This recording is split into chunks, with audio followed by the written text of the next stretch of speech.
Right along. So, State Senator Rob Sampson, did you realize that embezzling taxpayers' money was simply a colossal error in judgment?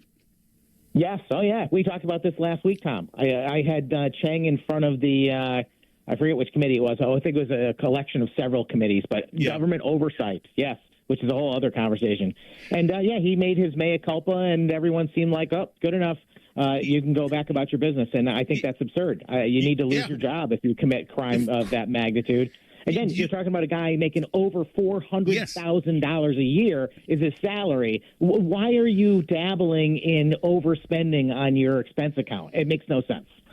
But you know what the thing is, Rob? I'm not even mad at him personally. In fact, I envy him. But the fact is that that's the template. That's what's expected.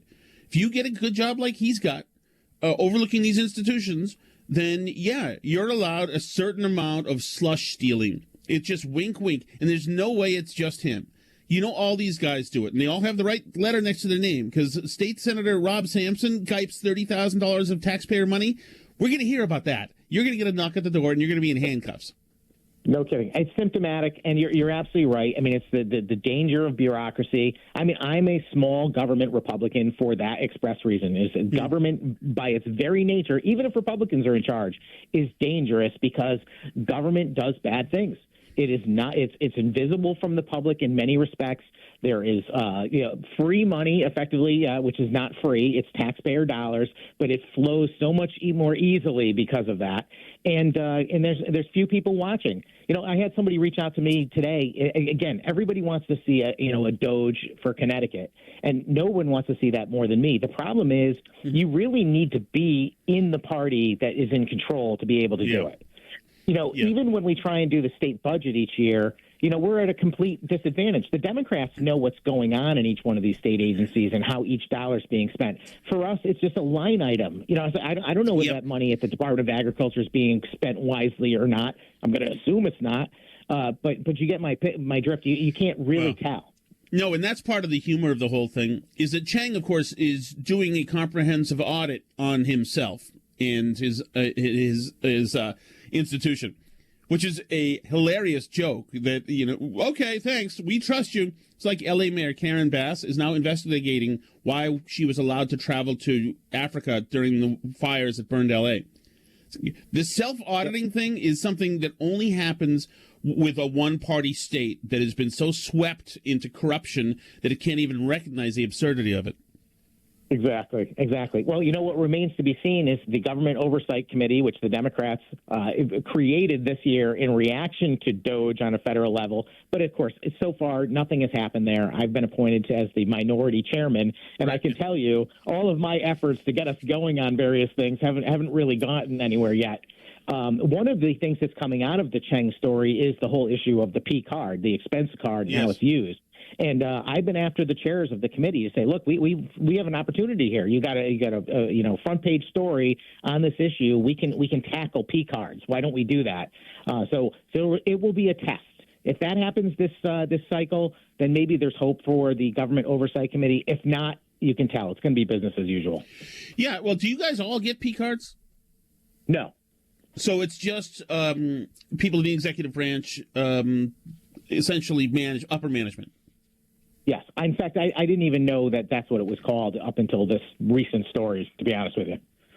Yeah. No, I did. I come from I had a job in a corporation, and we had the dreaded P cards, and it is not something that, but we were severely audited. I mean, if we messed around whatsoever, this was a hedge fund who owned us, so they were going through everything. There was no messing around. I didn't have an endless reservoir of taxpayer money. There would have been flags, immediately flags, had we spent any money. Had I purchased a single martini on my P card, I would have been perp walked right out of the building, which is how the real world works. It's amazing that in government, it's just an error in judgment, tone deaf. That's it. Yes. It's remarkable that the government, the same government that acts like that, wants to lean on the private sector and make them that accountable, though. We have some crazy bills going through the housing committee, for example. But, Tom, before I even get into that, I have some kind of breaking news I really want to share with you. Yes, go ahead. And that is that I just a few moments before going on the air, I had a phone conversation with Steve Harding, who is the leader of the Senate Republicans, the minority leader of our caucus. And apparently he's been in conversations with the Democrats about what is coming for next week, because we're supposed to go in on Tuesday of next week for a special, or not a special session, but for a quick kind of early session. And the House will be in the day before on Monday. And there's been a lot of talk about what's going to be covered. And we've kind of known that there's going to be some legislation about the hospital merger, Prospect Holdings, and how they need a certificate of need. Kind of boring stuff, although interesting in some ways to talk about. But the really blockbuster news is apparently the Democrats plan on inserting into this emergency certified read, not public hearing, not going through the proper process bill. They're going to put $1 million for Planned Parenthood in there. And even more obnoxious, they're going to put policy in there that will prohibit ICE from entering schools and churches in Connecticut. Can you imagine? That is such fringe. That is only popular in fringe radical corners of this country. There is an American referendum saying that we do not want these illegals getting protections. It is, talk about tone deaf. Yes, well, this is who they're playing to. I mean, I think the Democrats, we've talked about this, they're in a fearful situation. They don't know what to do. They see what's happening on a national level. They see, Doge and Elon Musk being popular. The final correction when it comes to illegal immigration is actually happening across the country, but they're rebelling. They're doubling down on the craziest stuff, either to appease their base. I don't know what their game plan is. I think it's going to be a failure, a colossal failure, and I'm hopeful for that. You can count on Republicans at this emergency certified special session.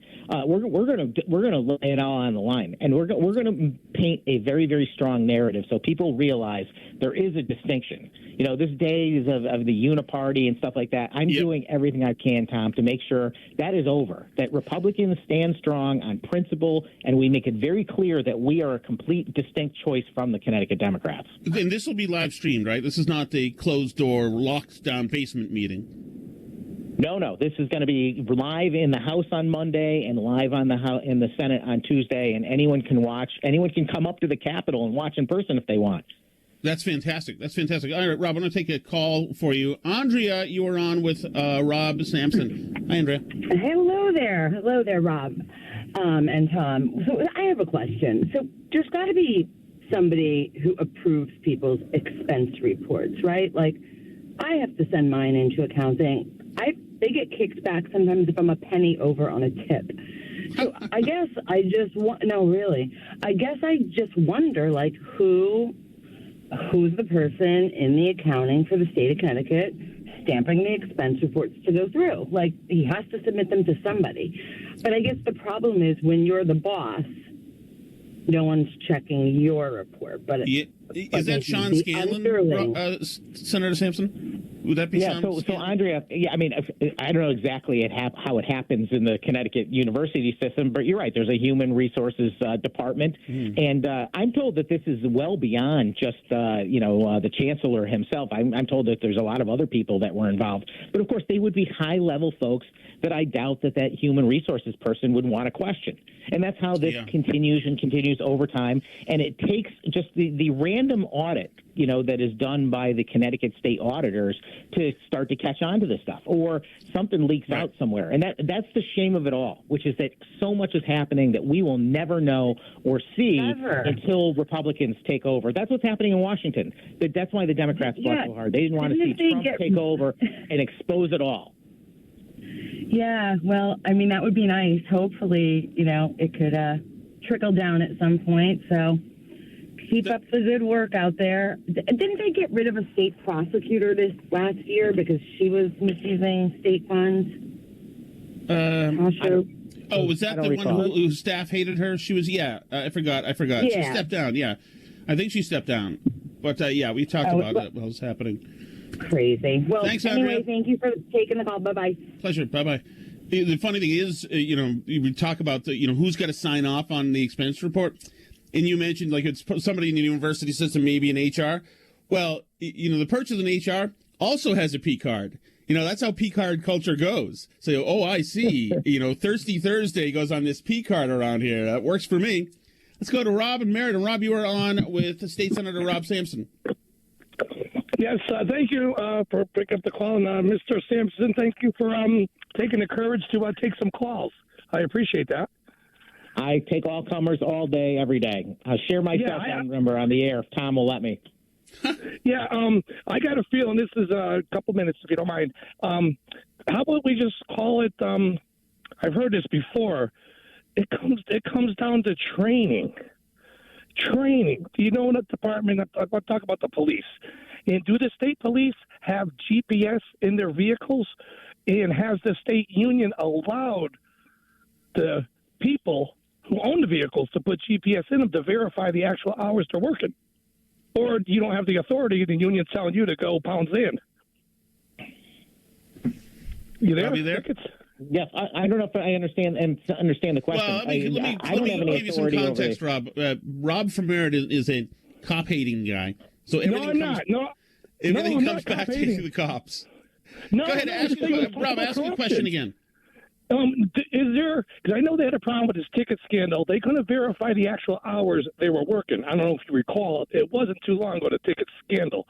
They wanted to know and verify the GPS locations to verify they were actually working with their state police cars. Well, they say we don't have the ability, the authority.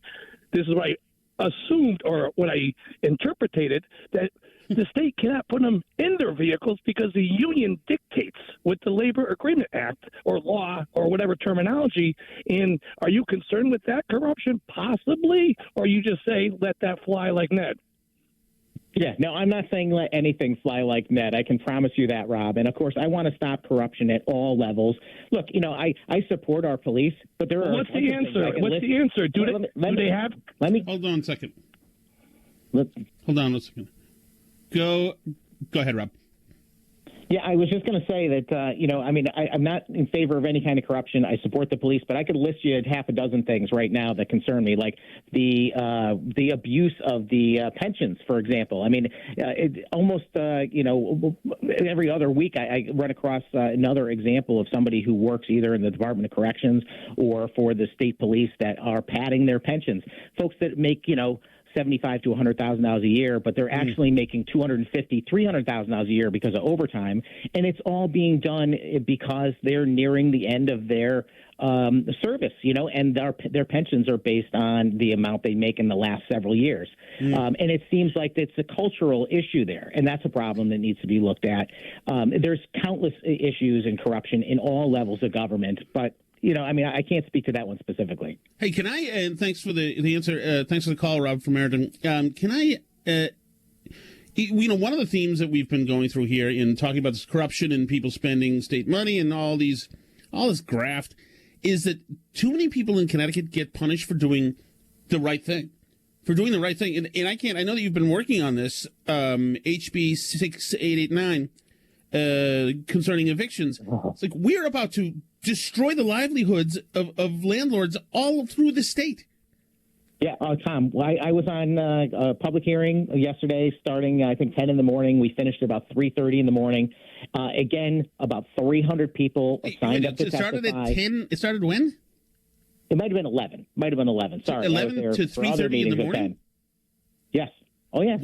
Wow. Yes. That's a day. And in fact, if we had actually done it, Tom, you got to understand how they do things. The public hearing agenda that they put together yesterday had something like 30 items on it. Mm-hmm. It's completely unfair to the public. And then they try and limit the number of questions that the minority party can ask. They're cutting people off at 3 minutes. If they don't like what people are saying, they're cutting them off sooner. If we're asking questions and we're getting to the bottom of things, the chairs get upset. It's complete madness. They're trying to push this insane agenda that is only going to make the housing situation in the state of Connecticut worse. Yeah. The bill that you just mentioned effectively is an assault on private contracts and property rights. What it says is basically that at the end of a lease, you rent a house from January 1st to December 31st. Well, no more. Now it's going to be once you're in, you get to stay there forever unless the landlord attempts to evict you. And then they only have specific reasons they'll allow you to evict somebody for. So effectively, you don't control your property anymore as a property owner. Now your tenant controls your property. And this is just symbolic of 100 other things they're doing, like limiting security deposits and saying that if you buy a building because it's in disrepair and you want to fix it up and start renting it, you can only increase the rents 10% of what they were before. I mean, that limits the ability of the seller to get maximum for their property. Yep. It limits anyone wanting to come along and buy it, and it's going to ultimately result in less housing availability in the state of Connecticut. And you make those arguments in front of these people and they just dismiss you because their view is the only way to do it is to force small towns to put big commercial resident, 50 and 100 unit apartment buildings in residential neighborhoods. That's the only answer the Democrats have. Yeah, it is. All that is it's going to lead to bad outcomes. It's also going to lead to it's going to lead to a discrimination. And I'll just a simple, innocent anecdote from my own 20s. Myself and my brother went to apply for an apartment in Boston, Beacon Hill, to try to live in this apartment. It had a nice roof deck. We were all excited about the roof deck.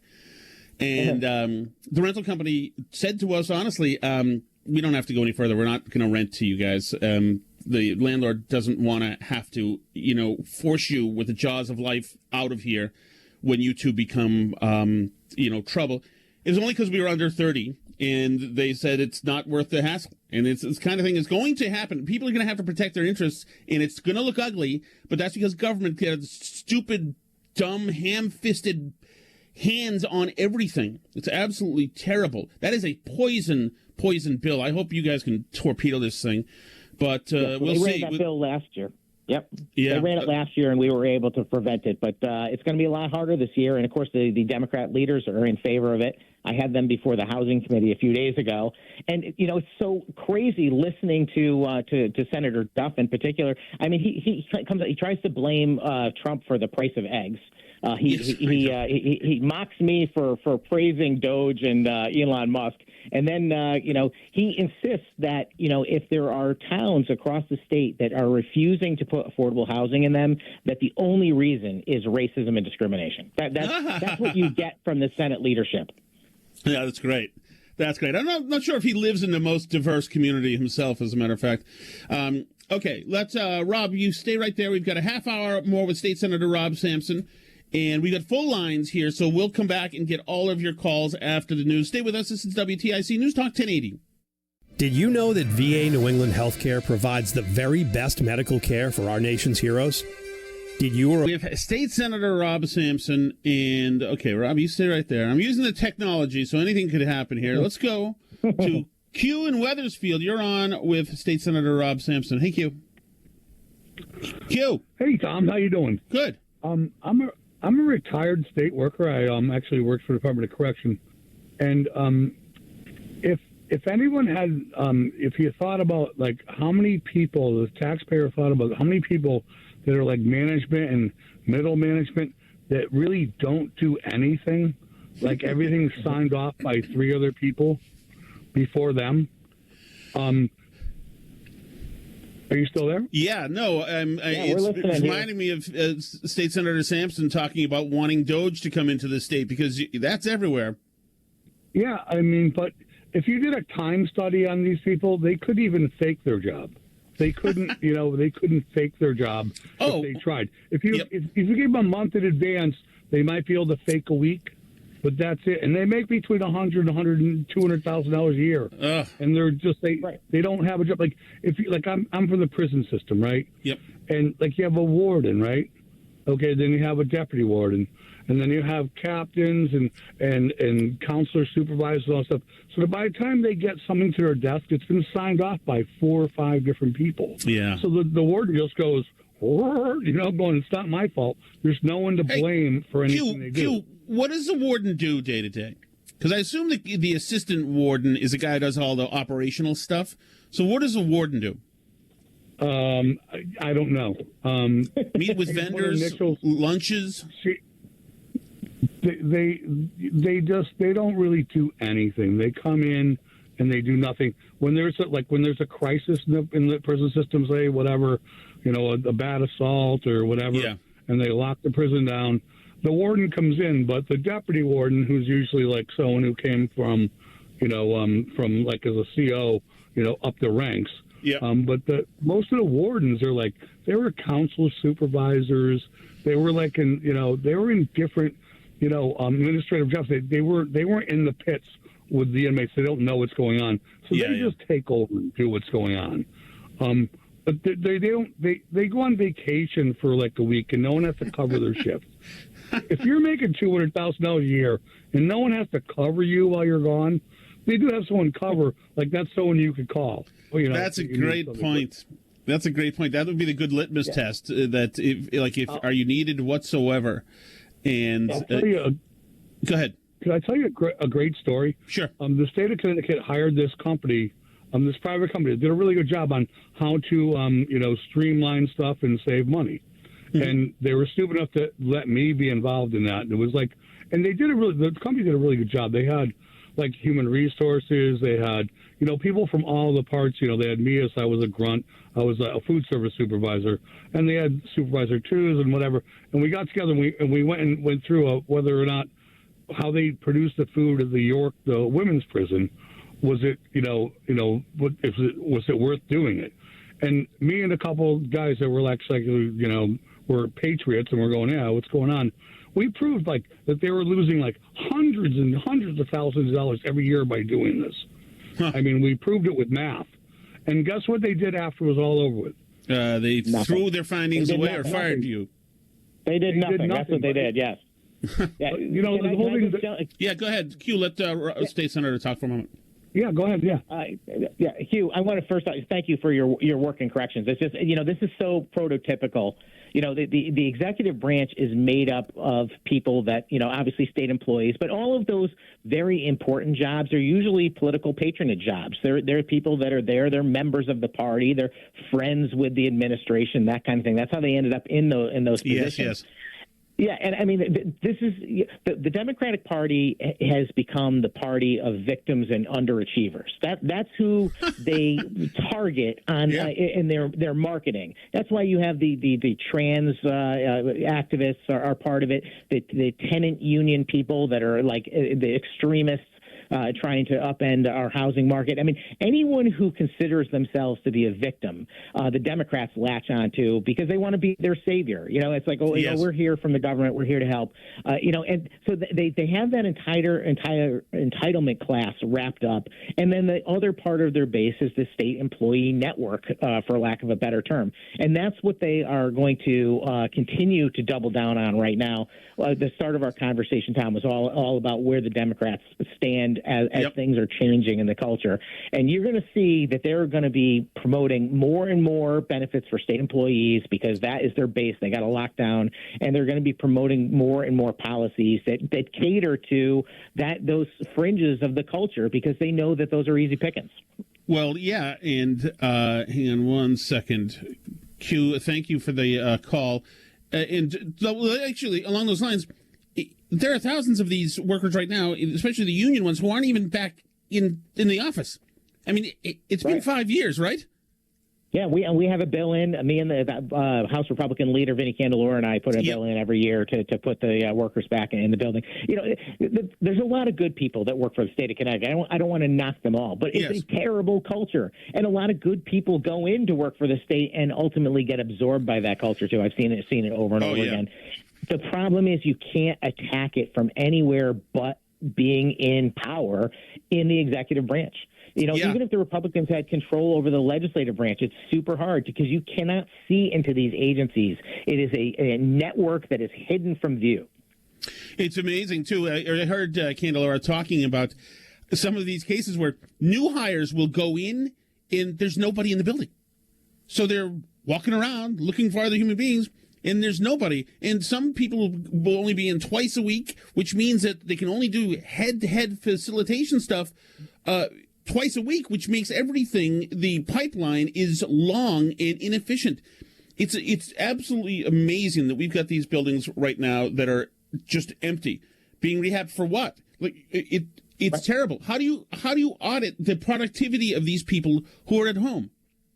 Right, it's all by design, and as Hugh mentioned, that we always have these studies. Every year, there's a new study to streamline this agency or whatever. And of course, they do that study because you know what? They get to hire more government employees and pay them for that process.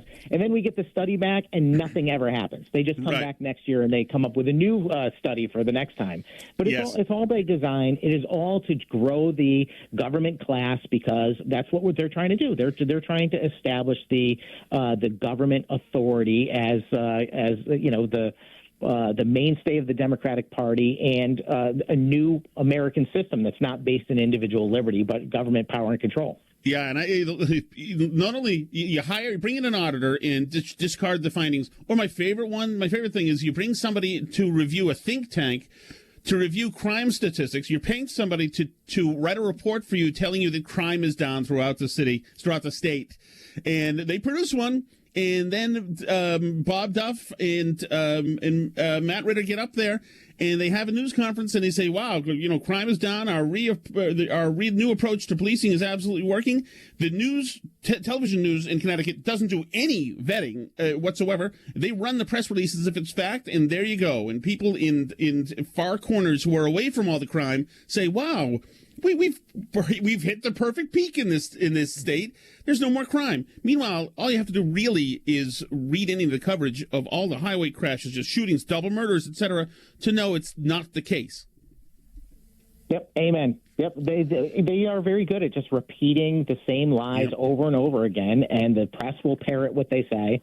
I mean, I've had numerous debates on the floor of the Senate that go on for hours and hours, and then you read the newspaper story afterwards, and you're like, it doesn't resemble anything. It's just the talking points from the governor's office or from the majority party with nothing ever brought. I mean, even this bill that we started talking about in housing, not to go back to that, but they're calling it a just cause eviction bill. Like no landlord should be able to evict you without just cause. Well, no kidding. Right. Of course, that makes common sense, but that's not what the bill does. The bill just evaporates the property rights of the landlord. That should be the title, an act evaporating the rights of the landlord. Oh, yeah. No, it's the fact that the naming of the bills is enough to sway people. Like it's so disappointing. Please, people, I know that our audience here, they know the facts and they know the issues because our audience listens and reads all sorts of sources, and we're surrounded by various media. But please, mix it up and learn some of these things. The bill called the Inflation Reduction Act is not reducing inflation. In fact, it's burdening you with inflation. But I think our audience knows this. Mike in Newington, you're on with Senator Rob Sampson. Hey, Mike. Hey, Tom. Hey, Rob. Hey, Mike. Hey, can you hear me? Okay, good. Listen, I called you about a couple of reasons. Real quick, I want to go to the topic you were just talking about, the whole state audit thing. Yes, it needs an audit here. It needs a Doge here. Let's look at Eversource. Let's look at the MDC. I was at war with the MDC in the last year over a billing thing, and you can only get so far with them before they go, you know what, we're shutting your water off. And did you know that if the water company shuts your water off, if they come over, they send a guy over with a tool, he sticks it in your lawn, he turns the valve, and he leaves. If he's right down the street still, and you call up and you go, okay, Jesus Christ, I'll give you what you want. Here's all the money I owe you. They go, well, no matter what, he's not coming back till tomorrow. He's right down the street, so I see this truck. Well, and they charge you $175 to turn it back on, no matter what. Yeah, they've got this big corkscrew tool. That's all it takes. I've unfortunately experienced it myself. Exactly. So the other thing is, too, the whole state thing being audited, people that, the state takes care of their own. We know this. I had a conversation. It might have been with you, Tom, before. It might have been with Todd when you were both on the air. Two things. One, my girlfriend works in the judicial system of Connecticut, and she works hard every day. And she has one day a week where she gets to work remotely. And I hear what she does all day long. I know she doesn't sit on her ass all day long. She works. But she has a counterpart that works in her office. This girl takes time off like you wouldn't believe. I got to take my mother to the doctor. Oh, my dog died. Whatever. This girl gets away with murder because she's a minority, okay? And I hear the stuff, and I'm like, I tell my girlfriend, I go, they're never going to catch up with her. She could gut someone on her desk, and they're just going to find the reason why it's okay. And they would never screw their own. But the other reason I called you, Tom, is more important than all this. Yesterday, a cousin of mine, who I love dearly, who never posts anything politically on Facebook, posted something. And she shared a page of some page called Fear and Loathing. and they had a picture of Trump with a nuclear bomb going off behind him. And now it listed all these bullet points of all the terrible things that him and Elon Musk are doing. And I said to my cousin, I go, geez, you never post anything political. I think you chose the wrong day to start with that post, right? Yes. And then so she had people on there commenting this and that. I got into it with a guy on there who basically is telling me that I don't know what I'm talking about. In the end, he said something about, well, Trump didn't, he shouldn't have won or this and that. He didn't get half the votes of the country, and Connecticut didn't vote for him. I said, well, that's because Connecticut's like you. Stupid. I said, okay. Oh, there you go, Mike. Mike, this is what I would do. I would invest little time into these online fights. People are not taking this very well. People who want to panic are panicking. Rob, you must see this, I assume, all over your social media as well.